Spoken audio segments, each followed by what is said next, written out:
ইয়া রাসূলুল্লাহ, আল্লাহ সম্পর্কে আমার মনে বাজে চিন্তা আসে। তখন নবী সাল্লাল্লাহু আলাইহি ওয়াসাল্লাম বলেছেন যে যাকা নাফসুল ঈমান, এটাই তো ঈমান।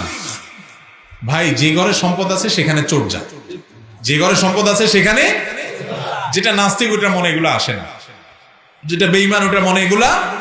আপনি আল্লাহর প্রতি ঈমান আনছেন দেখো যে ইবলিস ও তো বসে নাই, ও আপনার মনের ভিতরে খোঁচায়। কি করে খোঁচায়? এই কথা ঢুকায়, ওই কথা ঢুকায়, এই কথা আপনার ফুসলায়, ওই কুমন্ত্রণা দেয়, বিভিন্ন রকমের ডিস্টার্ব আপনার মনের ভিতরে করে, যাতে করে আপনি বেঈমান হয়ে যান। এগুলো যখনই মনে আসবে আপনি তখন বুঝবেন যে ও শয়তান নারে তো ধরে ফেলছি, এটা তো আমারে খোঁচাইতেছে, এটা তো আমারে খোঁচাইতেছে।